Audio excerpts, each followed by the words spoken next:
नमस्कार दोस्तों, आज स्वागत है। हमारे समय के ज्ञान पर आने के लिए तो चैनल पर नया हो तो सब्सक्राइब कर ले। न्यू वीडियो के लिए दोस्तों, हमरे चैनल में बहुत काम सब्सक्राइब है, इस मारे हमारी वीडियो ज्यादा से ज्यादा शेयर करे और सब्सक्राइब करने की बोलो अपने दोस्तों से। महाशिवरात्रि के दिन शिवलिंग से ये गुप्त चीज ले आना अपने घर होगी। आपकी हर मनोकामना पूरी, इतना पैसा आएगा कि गिनते गिनते थक जाओगे। भगवान शिव जी के आशीर्वाद से अपने जीवन में बहुत उन्नति करोगे। दोस्तों, हिंदू धर्म में महाशिवरात्रि का विशेष महत्व होता है।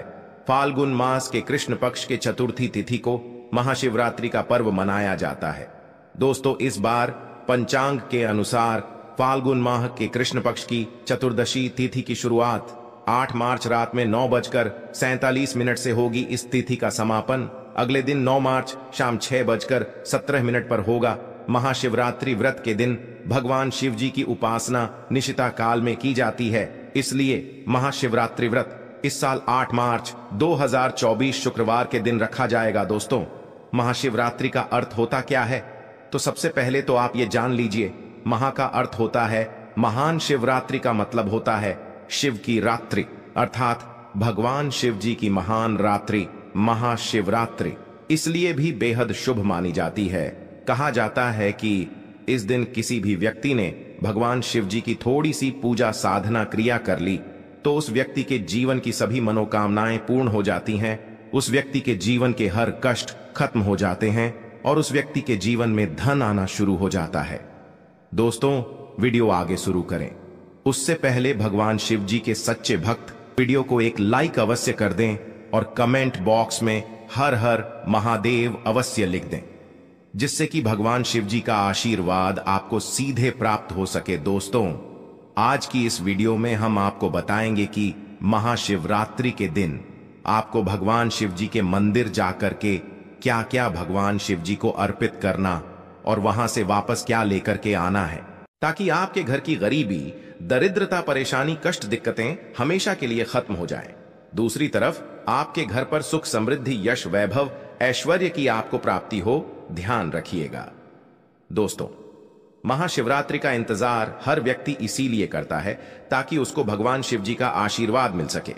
कहा गया है कि देवों के देव भगवान शिव जी अगर किसी भी व्यक्ति को आशीर्वाद दे दें तो उस व्यक्ति का साक्षात कल भी आकर कुछ नहीं बिगाड़ पाता है। इसलिए आज की इस वीडियो में हम आपको बताएंगे कि कैसे आप महाशिवरात्रि के दिन, जो बहुत ही पावन दिन है, इस दिन भगवान शिव जी को प्रसन्न कर सकते हैं, कैसे आपको भगवान शिव जी का आशीर्वाद प्राप्त हो सकता है और कैसे महाशिवरात्रि के दिन शिवलिंग की आपको पूजा करनी है, वह भी खास उपाय करते हुए कैसे आपको शिवलिंग पर क्या क्या चढ़ाना है और क्या क्या वहां से लेकर अपने घर पर वापस लेकर आना है, ताकि आपके घर पर अन्न और धन का भंडार कभी भी कम ना हो। देखिए दोस्तों, आपके जीवन में कितनी ही बड़ी परेशानी हो, कितनी ही बड़ी दिक्कत हो, मान लीजिए आपके जीवन में धन की समस्या है, मान लीजिए आप नौकरी की प्राप्ति के लिए बहुत ही ज्यादा परेशान हो चुके हैं, आपके शत्रुओं ने आपको घेर लिया है, संतान की प्राप्ति आपको हो नहीं पा रही है, तो एक बात का ध्यान रखिएगा दोस्तों, महाशिवरात्रि का पावन दिन एक ऐसा दिन होता है जिस दिन कोई भी व्यक्ति अगर थोड़े से उपाय कर लेता है, भगवान शिव जी की साक्षात पूजा कर लेता है, तो उस व्यक्ति की कितनी ही बड़ी मनोकामना हो, कितनी ही बड़ा कष्ट हो, वह खत्म हो जाता है और उसकी मनोकामना पूर्ण हो जाती है। दोस्तों, मान लीजिए आपके ऊपर कोई दोष लगा हुआ है, जैसे वास्तु दोष, शनि दोष, प्राकृति दोष या कोई भी दोष लगा हुआ है, तो आपको महाशिवरात्रि के दिन थोड़ी सी पूजा करनी है और आपका दोष खत्म हो जाएगा, आपके जीवन से सभी परेशानियां चली जाएंगी और आपके जीवन में जो धन आना बंद हो गया था उसका आगमन वापस शुरू हो जाएगा। मान के चलिए आपके जीवन में कभी भी कोई परेशानी नहीं रहेगी। बस दोस्तों, आज की इस वीडियो को लास्ट तक देख लीजिए और मान के चलिए भगवान शिव जी के आशीर्वाद से आपकी हर मनोकामना भी पूरी होगी और आपके जीवन की सभी परेशानियां भी चली जाएंगी। देखिए, एक बात कही गई है कि जब भी हम भगवान शिव जी की पूजा करते हैं, हमें धैर्य रखना चाहिए, विश्वास रखना चाहिए और श्रद्धा के साथ भगवान शिव जी की पूजा करनी चाहिए, क्योंकि भगवान शिव जी बहुत ही भोले हैं। वो किसी भी व्यक्ति की थोड़ी सी ही पूजा से, साधना से तुरंत ही प्रसन्न हो जाते हैं।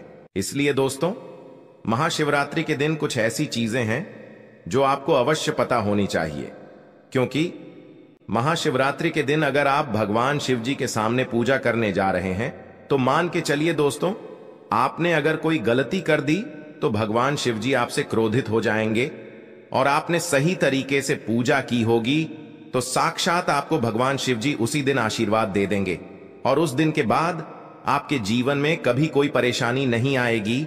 आपको हम एक एक चीज बताने जा रहे हैं, इसलिए इस वीडियो को लास्ट तक देखिएगा।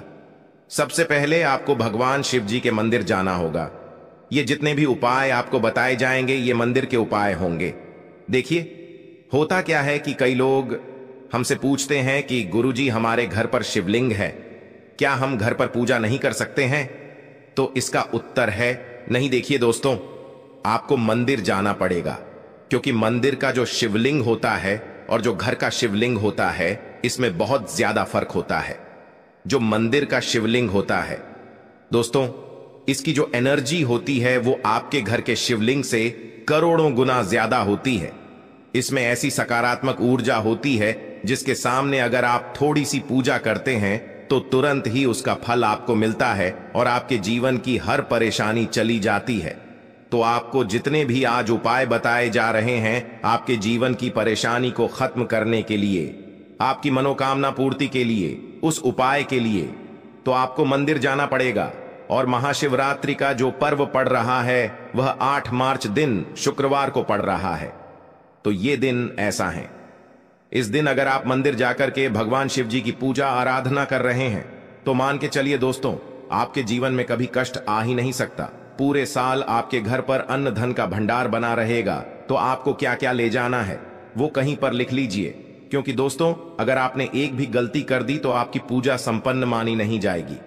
दोस्तों, सबसे पहली चीज जो भगवान शिव जी के लिए आपको मंदिर ले जाना है 8 मार्च को, वह है जल। कई लोग हमसे ये कहते हैं कि गुरुजी जल जो है वो तो शिवालय में भी मिल जाता है, शिव मंदिर में मिल जाता है। तो नहीं दोस्तों, वहां का जल आप तभी चढ़ाइए जब कोई दिक्कत हो, वरना घर से ही जल ले जाना चाहिए। आखिर घर से जल क्यों ले जाया जाता है, इसकी भी बात सुन लीजिए। घर से इसलिए आपको जल ले जाना है ताकि आपके घर का जो जल ले जा रहे हैं भगवान शिव जी पे चढ़ने के लिए, उसी जल के द्वारा आप भगवान से जुड़ जाएंगे। उस जल के द्वारा अब भगवान को अपनी सभी दिक्कतें बता देंगे, और उस जल को जैसे ही भगवान शिव जी पर आप चढ़ाएंगे अपनी समस्याओं को बताते हुए, वह समस्या आपकी खत्म हो जाएंगी। इसलिए घर से जल ले जाएगा। आप सबसे जरूरी चीज जो जल ले जा रहे हैं उसमें 2-4 बूंद गंगा जल जरूर डाल दीजिएगा, क्योंकि गंगा जल डाले बिना आपकी पूजा संपन्न नहीं मानी जाएगी। महाशिवरात्रि के दिन तो आपको जल ले जाना है, उसमें गंगा जल डाल करके दूसरा आपको 3 पत्ते वाला बेलपत्र ले जाना है। दोस्तों, बेलपत्र बहुत ही शुभ होता है। आपने अगर मान लीजिए एक तरफ 1000 कन्याओं को खाना खिलाया है, दूसरी तरफ भगवान शिव जी को बेलपत्र चढ़ाया है, तो ये दोनों बराबर माने रहते हैं, इसलिए बेलपत्र जरूर ले जाएगा। तीसरा, आपको सफेद पुष्प ले जाना है। सफेद पुष्प भगवान शिव जी को चढ़ाए जाते हैं, इसलिए सफेद पुष्प भगवान शिव जी के लिए आपको ले जाना है महाशिवरात्रि के दिन, ताकि भगवान शिव जी का वो आशीर्वाद आपको मिल जाए, जिसके बाद आपके जीवन के हर परेशानी खत्म हो जाए। दोस्तों, सफेद चंदन ले जाना अनिवार्य होता है महाशिवरात्रि के दिन। और ध्यान रखिएगा दोस्तों कि भगवान शिव जी को अगर आप दूध अर्पित करने जा रहे हैं तो एकदम कच्चा दूध होना चाहिए, पका हुआ दूध नहीं होना चाहिए, कच्चा दूध होना चाहिए, बासी दूध नहीं होना चाहिए। अब आपको और क्या क्या ले जाना है देखिए। अगर आप चाहते हैं कि आपकी हर मनोकामना पूरी हो तो एक डिब्बा लीजिए, उसमें काली मिर्च भर के ले जाइए। देखिए, बहुत ध्यान से सुनिए, जितनी आपको बातें बता रहे हैं, एक डिब्बे में काली मिर्च भर के लिए एक लाल कपड़ा लीजिए, उसमें लौंग कपूर इसको मौली धागे से बांध करके आपको अपनी जेब में रख करके ले जाना है। सिर्फ इतनी चीज आपको ले जानी है 8 मार्च को। अब आपको पूजा कैसे करनी है चलिए आपको बताते हैं, बहुत ध्यान से लास्ट तक देखिएगा। और जितनी भी चीज आपको बताई जा रही हैं, इन चीजों को आपको ले जाना है और शिवालय से वापस लेकर आना है अपने घर पर, ताकि आपको धन की प्राप्ति हो सके, आपकी कोई भी मनोकामना हो वह पूर्ण हो जाए। तो देखिए दोस्तों, आप पहले जाएंगे मंदिर। सबसे पहले आपको इस बात का ध्यान रखना है मंदिर जाने से पहले ही काले या नीले कपड़े का आप धारण करके मंदिर ना जाएं, वरना भगवान शिव जी का आपको क्रोधित रूप देखना पड़ सकता है। सबसे पहले आपको यह करना है कि पतली धार बनाते हुए जल भगवान शिव जी को अर्पित कर देना। बहुत ध्यान से सुनिएगा दोस्तों, पतली धार बनाते हुए भगवान शिव जी को जल आपको अर्पित कर देना है। अब आपको यह करना है दोस्तों कि भगवान शिव जी को चंदन लगाना है। चंदन लगाने के बाद भगवान शिव जी पे 3 पत्ते वाला बेलपत्र रखना है। 3 पत्ते वाला बेलपत्र रखने के बाद आपको भगवान शिव जी पर सफेद पुष्प चढ़ा देना है। सिर्फ इतना आपको करना है। दूध अगर आप चढ़ाना चाहते हैं तो दूध भी आप चढ़ा सकते हैं। इतना बस आपको करना है। इतना करने के बाद आपको वहां पर खड़े होकर 1008 बार, बहुत ध्यान से सुनिएगा, 1008 बार